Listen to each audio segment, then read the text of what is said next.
So today I'll be explaining you what actually you know wealth creation, or you can say wealth growing, whatever you mean, like whatever you consider. What it actually means is basically you have to grow your money without losing the money.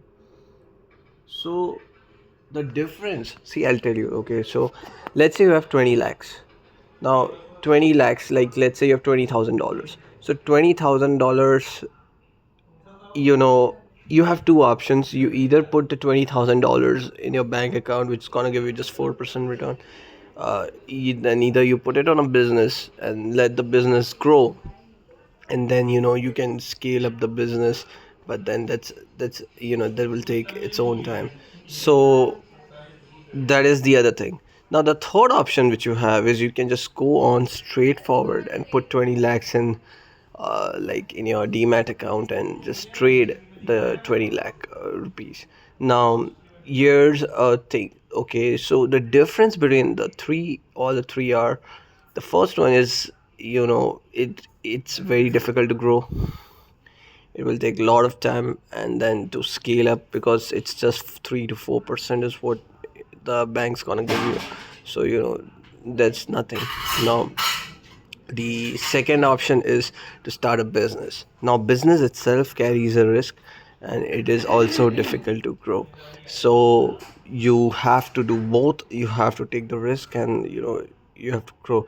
So the problem with this is, like, you can now the third option which you have is you can go and put the money in the shares. You can buy some shares or stocks and just try to grow your portfolio with time. Now the difference between the third option is pretty much, like, it is also risky, and the second option is also risky. So the first option is safe, but the returns are pretty low. Now the other two options, the third option which you have, you can go for it. But the main difference between what's the drawback of the second option is that it's there is no compounding in it. So it cannot be compounded. So compounding is what's missing in that. You get it?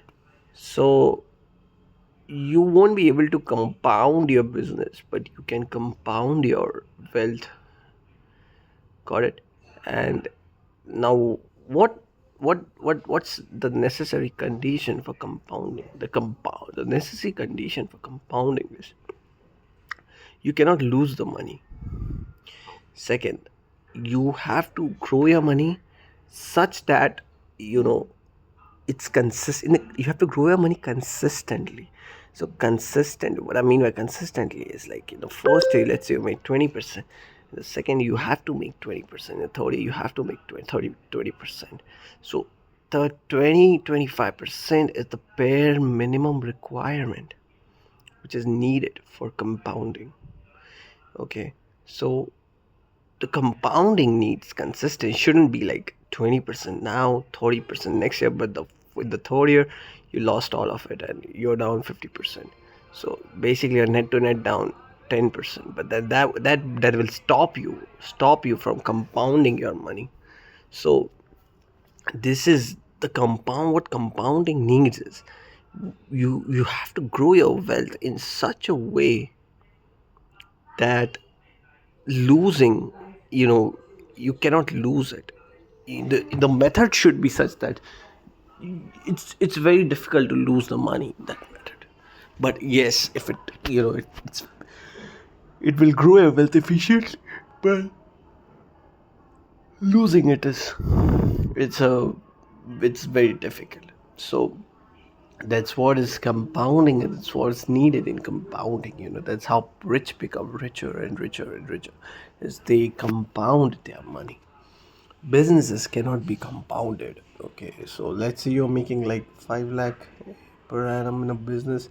After 2 to 3 years you might be making like 10 lakhs. That's okay, but it's a pretty much linear thing. You will be basically making money linearly.